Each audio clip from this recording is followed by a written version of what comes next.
Para os componentes da mesa para se apresentarem. Doutora Sandra Lumer, por favor.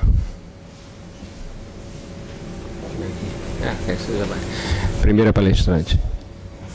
Major Bertelli, por favor.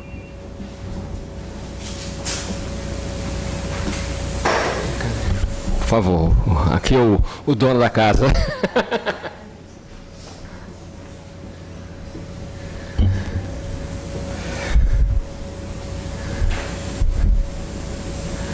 Pré-hospitalar é uma coisa muito difícil de ser entendida. É uma coisa fácil, mas infelizmente as pessoas não estão acostumadas a ouvir e saber o que é e trabalhar isso de maneira científica, né? De maneira anárquica. Então a gente vai ter a primeira palestra da doutora Sandra Lumer, diretora corporativa da Falck para o Brasil. Bom dia, obrigada à comissão organizadora do Congresso pelo convite de poder vir aqui falar um pouco sobre centrais de regulação, atenção pré-hospitalar, que é algo que eu gosto muito, né? E que venho trabalhando há pelo menos 25 anos nessa área, tentando desenvolver um melhor gerenciamento das urgências e emergências. O meu tema é o papel da central de regulação na atenção pré-hospitalar. Esse é um tema recente eu digo porque a atenção pré-hospitalar é algo que a gente faz concretamente, né, nos anos 90. A gente começou a falar de atenção pré-hospitalar como uma forma de resolução das emergências fora do ambiente hospitalar. O Brasil veio copiando o modelo francês de atuação do SAMU de França, através de Miguel Martinez Almoina, que na época esteve no Brasil, né, propondo o acordo França-Brasil para que se pudesse fazer a atenção pré-hospitalar de forma mais organizada, né? Então, o modelo que a gente usa no Brasil é o modelo francês do SAMU. E eu estou introduzindo isso na minha fala, porque isso tem muito a ver com central de regulação. O modelo de regular é o modelo francês. O modelo que nós fazemos no Brasil, nas centrais de regulação, é o modelo francês de atuação, de gestão de emergências e urgências. Como vocês podem ver, a urgência ela é algo bastante caótico, né? A sala de emergência é muito caótica, né? A gente vê aí nesse slide as pessoas totalmente desencontradas. Não existe um processo claro de tocar a emergência. As coisas são feitas de forma bastante conflituosas. Bem, como a gente pode fazer para gerenciar o conflito? Aqui uma homenagem ao Joe Frazier, na luta do ano com Muhammad Ali. Ele morreu agora, há uma semana atrás, e eram duas pessoas que lidavam com conflitos, né, de forma muito latente, de forma muito objetiva, né, tanto um quanto o outro. E aí é uma homenagem aos dois, ao Joe principalmente. Então, como gerenciar esse conflito das salas de emergência, né? Por quê?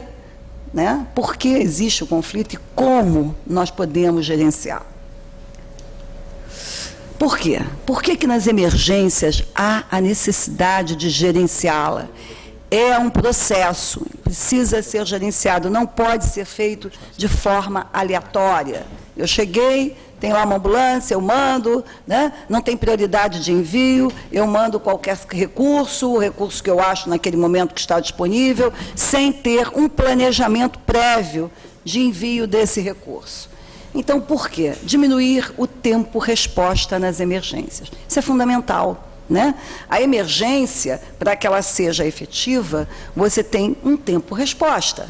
E esse tempo-resposta tem que ser o menor possível para que você tenha sucesso em salvar aquela vida. Segundo, garantir o acesso do paciente e a continuidade do seu tratamento.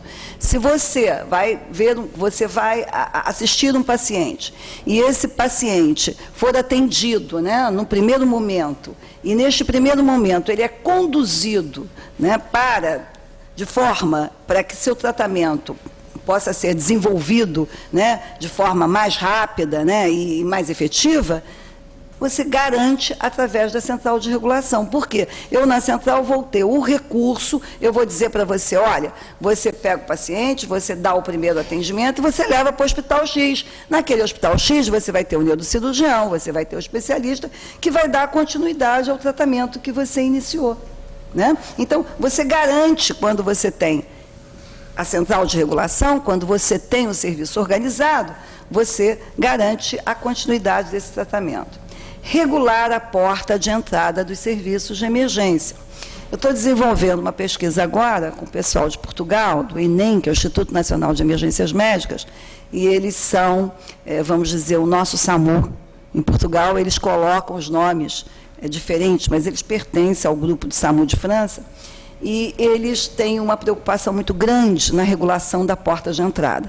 Que assim como aqui, como lá, você tem aquele caos na porta de entrada de emergência. Milhões de pessoas afluindo para a emergência, né? Você tem periquito papagaio, né? Tanto é que começou agora há pouco tempo, eu digo pouco tempo, que se tem 2, 3 anos, as emergências se preocuparem com aquela triagem, né? O modelo canadense de triagem, de entrada.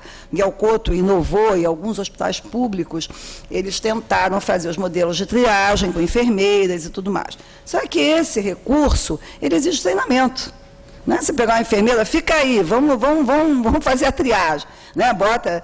Coloca no chão vermelho, amarelo, verde, a sala vermelha. Isso não é assim, isso tem que ter um processo, tem que ter um planejamento, não é feito de qualquer maneira. Tá? Então, eles são muito preocupados, voltando a falar de Portugal, né? Nessa regulação da porta de entrada. E tem muito trabalho mostrando que, efetivamente, as centrais de regulação, né, o processo da regulação, ele é capaz de regular a porta de entrada, de organizar essa porta. Ou seja, entrar no hospital, você deve entrar não pela porta de emergência. A entrada deve ser pelos diferentes níveis de complexidade. Na nossa estrutura do SUS, se vocês tiverem aí quiserem entender um pouquinho mais e ler a respeito dos níveis de complexidade do SUS, a entrada no sistema de saúde é através da atenção primária. Não se entra pela porta de emergência. Essa porta não é para você entrar no sistema de saúde. Você entra pelo nível de complexidade mais baixo, que seria a saúde da família, que seria a atenção primária, para o nível de segunda complexidade, que seriam das especialidades, depois para o nível de internação, caso houvesse necessidade, e o nível quaternário, que estariam as emergências e os grandes CTIs. Então, não se entra, essa porta é uma porta exclusiva para os casos de emergência. Emergência, ou seja, que tenha risco iminente de morrer. É assim que se entende emergência. Então, tem muita coisa mostrando de trabalhos que as centrais de regulação, elas interferiram positivamente na regulação dessa porta de entrada. Importante, paciente certo, no lugar certo e na hora certa. O pessoal do Corpo de Bombeiros no Rio sofre muito com isso, porque ele faz o primeiro atendimento, né, aqueles momentos de rodo, ele faz todas as... ele consegue resolver todas as primeiras intercorrências e ele não consegue dar seguimento, porque ele pega um traumatizado, ele vai andando de hospital em hospital, porque não tem maca, porque não tem isso, porque não tem aquilo, porque não tem vaga. Né? Aí a 2048 fala de vaga zero, mas a vaga zero ninguém respeita. O colega diz, não tem não pode, aí assim vai. Então, as coisas funcionam, né, dessa maneira. Eu acho que, não sei se tem alguém aqui que trabalha com emergência, né, na porta mesmo, na entrada da emergência, vê que isso é uma grande verdade. A gente não consegue trabalhar com esse paradigma do paciente certo, no lugar certo e na hora certa. A gente não consegue vivenciar isso ainda. Tá? Seguindo. Bem, como a gente pode, né, como eu estava falando, já me antecipei, como é que a gente pode resolver, gerenciar o conflito da emergência? Através de central de regulação de emergência. A central de regulação, a gente aqui tem uma do Magen David Adom, de Israel, e aqui uma outra do Maguena da Vida Dom, outras centrais de regulações privadas, essa aqui é do SAMU de Campinas, que para mim é uma das mais bem organizadas do Brasil.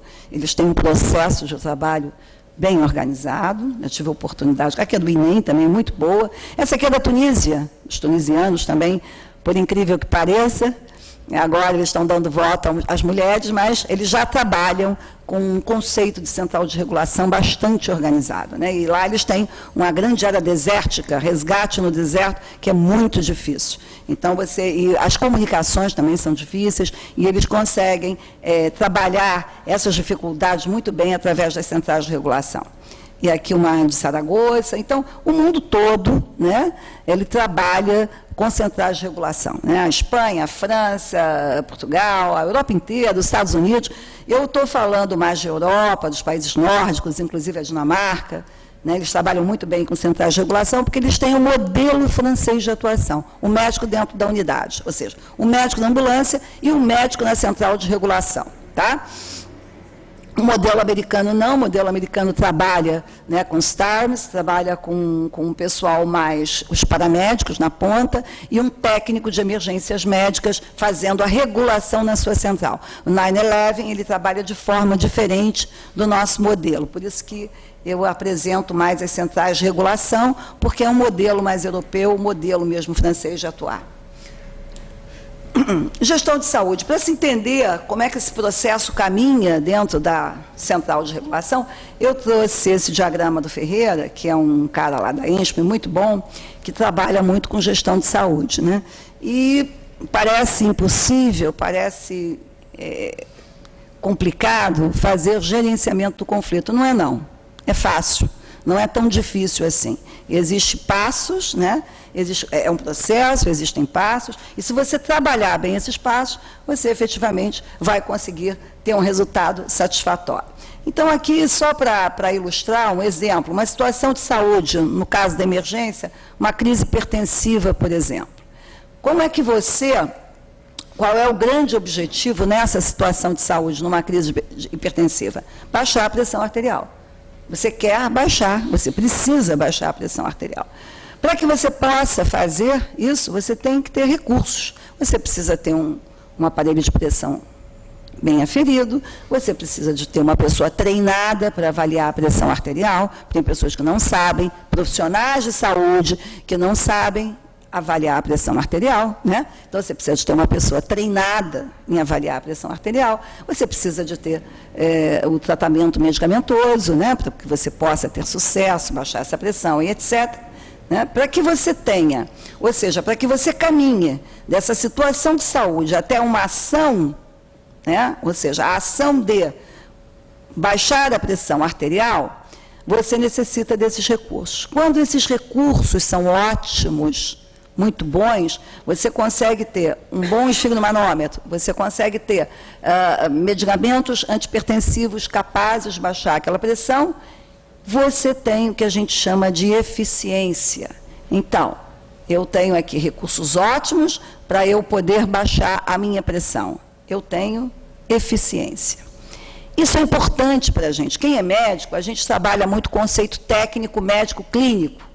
Mas entender essas palavrinhas são muito importantes para que você possa se organizar e trabalhar na central de regulação. O médico precisa ter esse conceito muito claro da eficiência, né, de otimizar recursos, que é algo que ele não está acostumado. Eu trabalhei 33 anos no CTI, no Hospital de Servidores, e lá era muito comum você ver o profissional da área, né, o médico, o enfermeiro, pegar gás e limpar sapato. Chegar no hospital, chamar um potinho de gás, meu sapato está sujo, pegar uma gás, limpar o sapato. Eu vi isso, não era uma vez, várias vezes. Você está jogando um recurso. A gás não é para limpar sapato. A gás tem outra finalidade. Então, você está jogando um recurso fora. Isso é uma prática, isso é um exemplo, é uma prática comum da gente, não otimizar recursos. Então, esse recurso pode faltar. Então, quando você otimiza esse recurso, você tem o que a gente chama de eficiência. Quando essa ação é cumprida, ou seja, você consegue pegar esse recurso específico para tratar a hipertensão, e essa hipertensão tratada tá? Obtém-se um resultado, ou seja, quando você parte da ação de baixar a pressão para um resultado positivo, você efetivamente conseguiu baixar a pressão, você tem conceito de eficácia. Você pode ter eficácia sem eficiência. Você pode conseguir baixar essa pressão por outros meios, não pode? Batendo papo, o cara estava nervoso, você chegou lá, mediu a pressão arterial, esse cara está com a pressão alta, né? Aí você bate um papo, não usou os recursos todos. Bateu um papo, ele melhorou da pressão dele. Ou seja, tem também a síndrome do jaleco branco, né? O paciente que vê o médico, ele fica estressado e acaba fazendo pico hipertensivo. Você pode resolver. Isso não é eficiência. Você não usou todos os recursos. Então, você tem eficácia sem eficiência. Então, quando você baixa a pressão e tem um resultado positivo, um resultado mensurado, um resultado que eu posso utilizar como indicador. Eu tratei uma população X e essa população com captopril, seja lá com qualquer outro antihipertensivo, ela obteve um resultado positivo, um resultado mensurável. Eu chamo a isso de eficácia. Quando este resultado modifica a situação de saúde da minha população, ou seja, esses resultados positivos, usar todos os recursos ótimos para eu ter uma ação específica, e essa ação específica me dá resultados positivos, eu tenho o que a gente chama de efetividade. Então, o que a gente busca na central de regulação é efetividade, ou seja, que esses resultados positivos, a soma da eficiência com a eficácia da efetividade. Os resultados positivos têm que ser capazes de mudar a minha situação de saúde. Então, quem trabalha em central de regulação tem que ter este organograma muito claro. Otimizar bem os recursos, para que esses recursos possam ser efetivamente usados nessas ações, que essas ações me deem resultados mensuráveis, resultados prováveis. Não são resultados, baixei a pressão. Não, não. Eu tenho que ter controle desta pressão. Eu tenho que ter resultados desta pressão, numéricos, para que eu possa definir uma política, né, de indicadores de saúde para melhorar essa situação, tendo o que a gente chama de efetividade. Então, todo mundo, todo médico que está nas centrais de regulação, ele tem esses conceitos muito claros. Ele não tem só uma capacidade técnica de intervir na emergência, ele tem uma capacidade gestora. Então, isso tem que estar bem claro. Complexos reguladores. Deixa eu voltar, peraí. Bem, aqui a gente observa que a regulação da emergência na atenção pré-hospitalar, a legislação fala em complexos reguladores, né? Ou seja, em complexos, não é só a atenção pré-hospitalar que trabalha com centrais de regulação. Outras situações podem ser reguladas também. Então, você pode ter uma central de regulação de emergência interhospitalar, você pode ter uma central de regulação de internação, uma central de regulação de procedimentos ambulatoriais, né, de leitos, de consultas especializadas, e só para grávidas, só para crianças, só para especiais, e etc, etc. Com certeza, isso aqui tem que trabalhar integrado. Por que aqui isso não funciona? Porque quando a gente ouve falar a central de regulação do Estado, a central de controle, quem já teve a oportunidade de solicitar uma vaga nessas centrais, vem que o tempo-resposta é por demais, 48 horas, 3 dias, 4 dias, 5 dias, 6 dias, 20 dias, ou o paciente morre na fila esperando uma vaga, um leito. Por quê? Porque isso aqui não está integrado. Fala-se em uma central única do Estado, né? Porém, os municípios não estão integrados a isso. Eu tenho lá um sujeito lá em Belford Roxo, tá? Sendo atendido, o bombeiro foi lá, fez o atendimento, tudo bonito, dando o tórax do paciente, ele está bonito, está estável, estabilizou, tem que ir para o hospital, mas esse cara precisa de cirurgião torácico. Ele precisa de um cirurgião torácico. Onde é que está o cirurgião torácico? Ninguém sabe onde é que está o cirurgião torácico. Aí liga lá para a central, né? A central não está interligada com todas as outras centrais. Em qualquer lugar do mundo, gente, central de regulação é única. Trabalha de forma integrada, online. todos os hospitais, pela manhã, mandam um número de vagas. Quantas vagas eu tenho em Souza Aguiar, quantas vagas Miguel Couto, quantas vagas não sei onde, e vai alimentando os dados dessa central, e essa central vai definindo para onde vai enviar esses recursos. É assim que funciona. Não pode ter uma central solta. Eu sou a central de regulação. Aí fica lá o médico falando, mas ele não sabe para onde, coitado, vai mandar, porque ele não conhece o sistema como um todo. Você não pode ter uma central, um Estado, né? O Estado do Rio de Janeiro tem 15 a 16 milhões de habitantes, né? Regulado de forma aleatória. Cada lugar tem a sua central e não estão coordenados, não estão integrados. Tá? Então, esse complexo regulador, ele precisa estar integrado. Isso aqui, gente, não fui eu que inventei, isso está na lei. Isso é uma lei. Tudo que eu estou falando aqui está legislado pela 2048, pelo 671, 672, toda a legislação que trata de centrais de regulação e da PH, das emergências e urgências, está aqui. Então, só está mesmo no discurso. Na prática, a gente ainda não conseguiu colocar isso aqui funcionando. Tá? Mas isso aqui tem que estar de forma integrada, não pode estar. A atenção pré-hospitalar não pode estar solta da emergência intra-hospitalar, dos leitos e etc, etc. Senão dá aquele caos que a gente encontra todos os dias, né? Quem está na prática clínica ainda, lá na ponta, encontra todos os dias. Os complexos reguladores, como deveriam funcionar, né? A regulação, mostrando a PH, ou seja, no trabalho, no domicílio, na via pública, você atua, o médico regulador mandando a PH, os pronto-socorros, os hospitais, né? Existe uma intranet, uma internet, uma central de atendimento que faz a compilação desses dados, reúne esses dados todos, né? Manda para um outro grande sistema e esse vai lá para o gestor. Então, vai lá para o gestor definir uma política de saúde. As informações, os relatórios gerenciais, eles são para que o gestor, o cara que está aqui, defina uma situação. Vamos mudar, não vamos mais deixar essa central, vamos dizer, de Caxias funcionando, porque ela não atende, a gente precisa de escala em Caxias. Então, em Caxias, eu tenho 500 tomógrafos, mas eu não tenho nenhum em Belford Roxo. Então, vamos fazer escala, vamos definir que o pessoal de Belford Roxo venha para Caxias. Então, você começa a ter estratégias de atuação quando você tem o controle disso, você tem os indicadores, você tem, por isso que eu disse lá naquele outro slide, os resultados têm que ser numéricos, eles têm que ser palpáveis, eles têm que ser trabalhados, né? Têm que ser bem equacionados para que o gestor possa tomar uma decisão e definir a melhor política para que esse serviço continue ótimo, tá?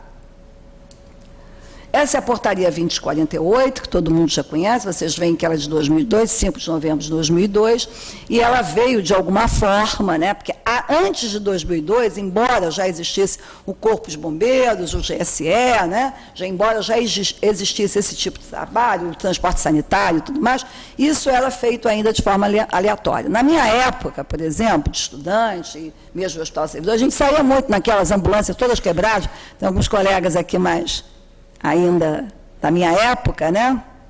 E a gente pode, né, Ângelo, lembra disso? A gente saía naquelas ambulâncias para poder ir lá nos voos, atender, pegar o paciente, de qualquer jeito.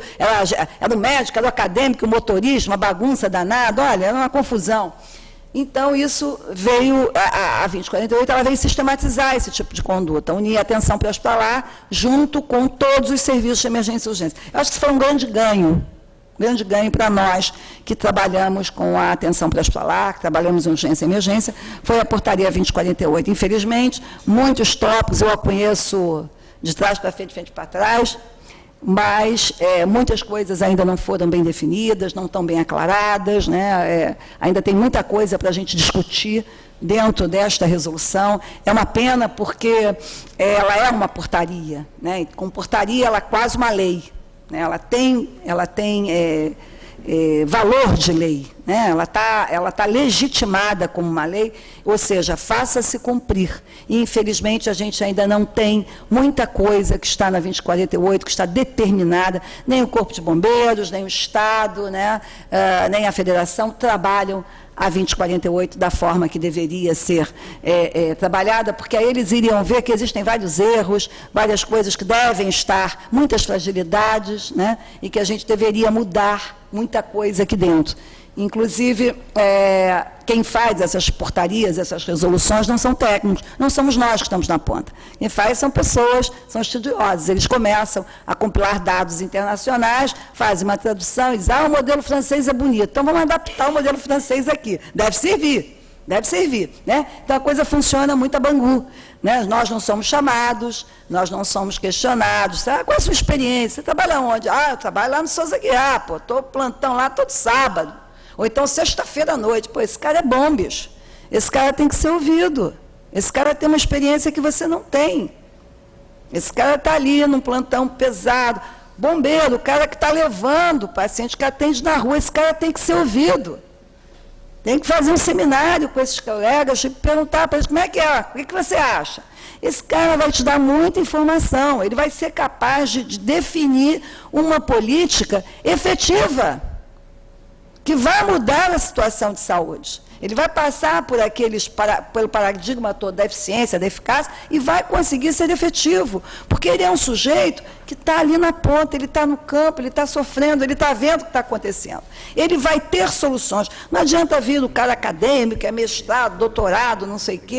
Eu sou acadêmica também, acho a academia importante, sou uma pessoa gosto da universidade, acho que o trabalho científico é importante para dar continuidade, mas esse cara, bicho, só isso, ele só faz isso, não dá, esse cara não dá para trabalhar.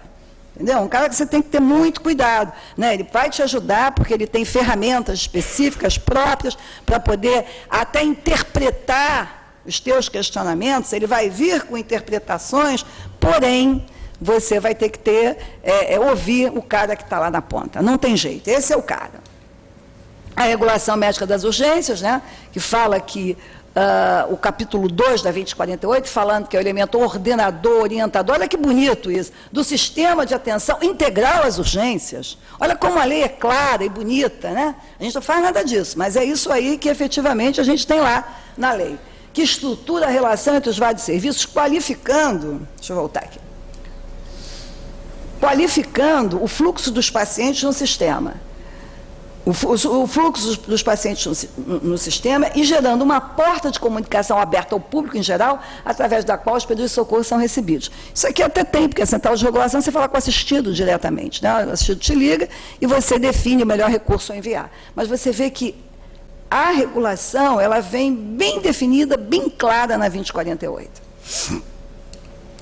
A regulação, o que é, quais são as competências, né, do médico regulador, né? Então, ele tem que ter uma competência técnica, discernir o grau presumido de urgência e prioridade de cada caso, ou seja, ele vai ter que priorizar esses casos não são enviados a Bangu, ou seja, tem uma ordem de priorização, tem uma forma de você enviar, um código 1, um código 2, um código 3, cada um demanda tempos diferentes, então você vai tem que ter capacidade, por telemedicina, no telefone, né, de definir, é óbvio, tem que ter protocolos, tem que ter uma escuta, um cara com bom ouvido, tem que ser um cara que tenha condições, entendeu, para fazer, para priorizar os casos, né, porque é difícil fazer isso, não é fácil não, hein? Você não está vendo o paciente, você não está examinando o paciente, é pelo que uma pessoa leiga está lhe falando, você vai chegar a isso aqui. Eu conheço colegas nossos, médicos reguladores, que já fazem isso há muitos anos comigo, que eu estou sempre aferindo a resolubilidade desse colega,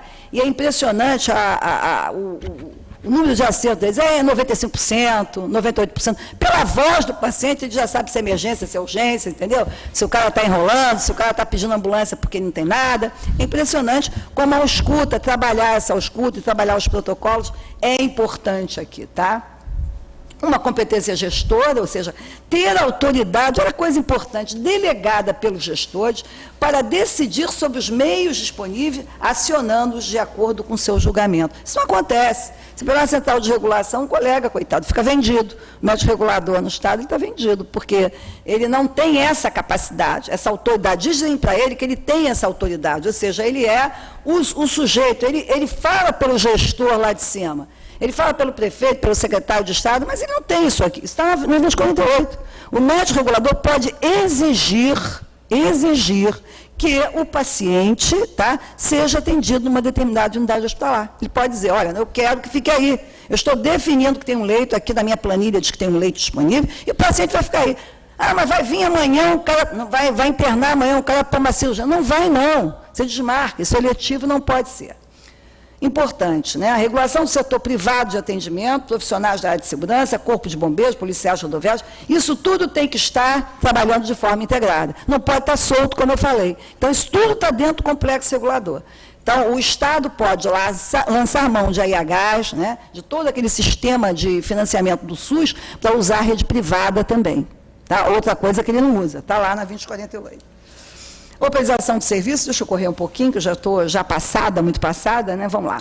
Protocolos de intervenção, suporte básico de vida, suporte avançado, protocolos de regulação, protocolos de recebimento de chamada, normas e rotinas operacionais de serviço, protocolos operacionais, mapas de situações de risco da cidade. Uma coisa é situação de risco, outra coisa é área de risco. Né? Então, às vezes, o cara na ambulância, mas eu não vou lá não, porque é uma área de risco. A área de risco é uma coisa, a gente vive numa área de risco. Né? Eu moro em Ipanema e você tem ali uma área de risco enorme, você tem uma favela ali do lado, né? Você virar um pouquinho, tem uma favela abençoando a minha casa. Então, áreas de risco você tem várias. Situação de risco é diferente. Tem ali um conflito qualquer, está alguém se degladiando, isso realmente você não pode enviar o recurso. Mas área de risco, isso aí ninguém pode se negar a ir, tá? Então, mapas de situações de risco, mapa da região do município, lista de telefone, desgaste de serviço, plano de atendimentos aos desastres e catástrofes,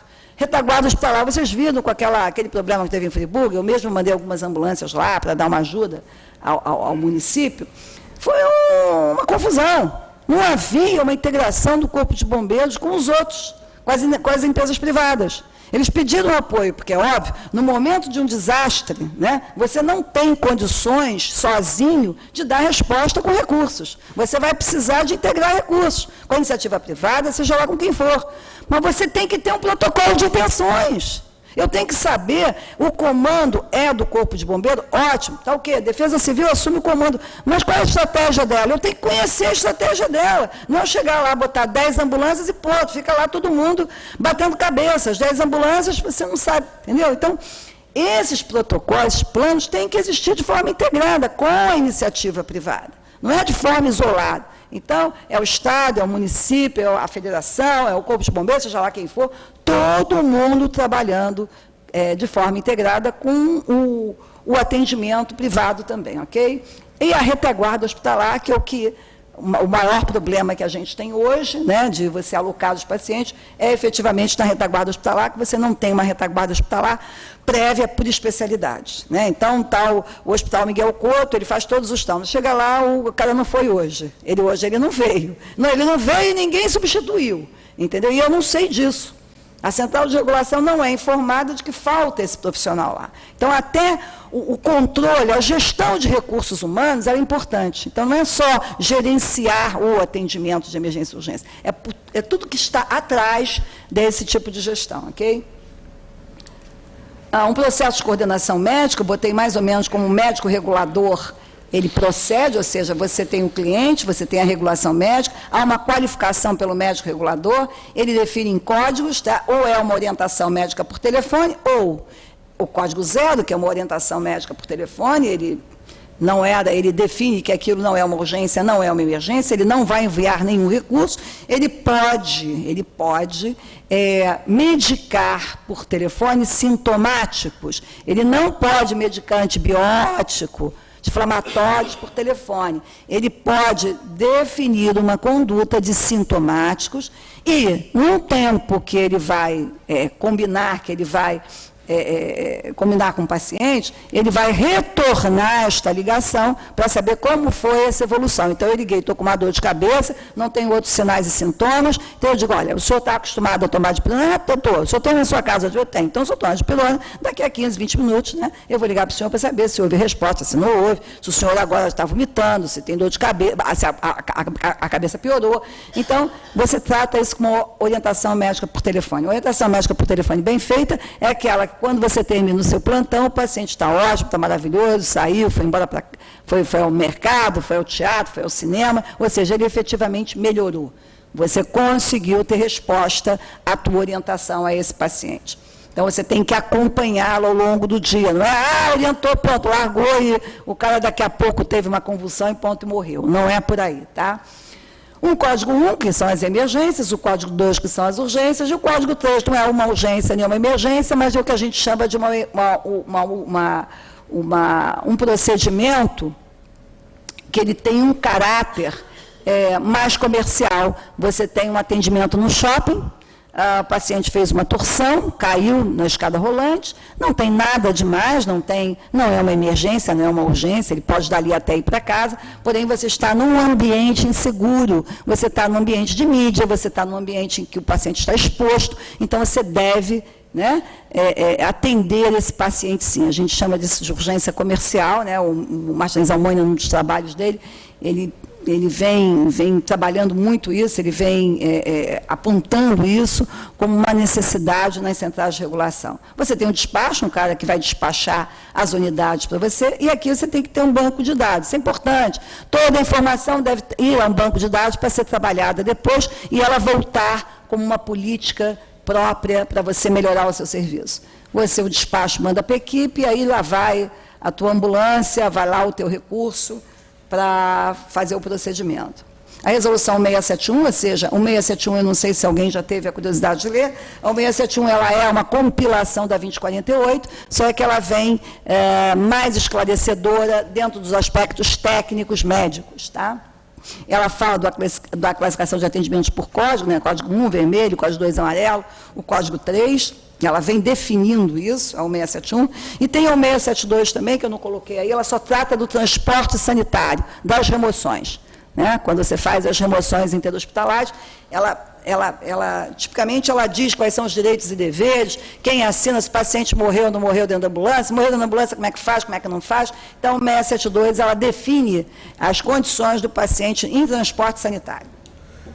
São os relatórios gerenciais que eu falei para vocês, né? Ai, meu Deus, espera aí. Voltando lá. Está voltando. Ih, está voltando. Espera aí, só um minutinho. Ih, my God. Bem, os relatórios gerenciais, esses relatórios são importantes, né, para que você possa... Esses relatórios, você pode, com as informações que eu recebo no meu banco de dados, eu posso fazer milhões de relatórios. Tá? Eu posso fazer o relatório à medida o que o freguês me pedir. Se ele disser, estratifica uma determinada população, determinada faixa etária, eu quero saber qual a incidência de acidente vascular cerebral de pacientes crônicos nessa faixa, eu posso trabalhar essa informação. Eu quero só trabalhar com pediatria, eu só quero trabalhar com diabéticos hipertensos. Então, esses relatórios, eles são muito importantes, né? Você vê que são 2 folhinhas, a gente costuma colocar com uma visibilidade boa, ou seja, um visual legal, de forma prática, você não precisa de ler muita coisa, médico não gosta de ler muito, então já está bem sucinto, né? E de forma rápida você pode tomar decisões, né? As melhores decisões para você poder mudar o seu serviço. E aí, muito obrigada a vocês todos, aí passei um pouquinho por tempo, eu coloquei esse slide, é um humor meio negro, mas o mundo não é perfeito, né? Se fosse perfeito, a gente teria conseguido, né? Os americanos não teriam passado por que passaram, e é uma grande verdade, né? A gente tem que estar sempre pensando nas emergências como uma forma de gerenciamento mesmo, efetivo, nada de isso a gente faz porque a gente é técnico, a gente salva vidas e ponto. Não é não. Existe um trabalho maior de administrar efetivamente esse tipo de atenção. Muito obrigada.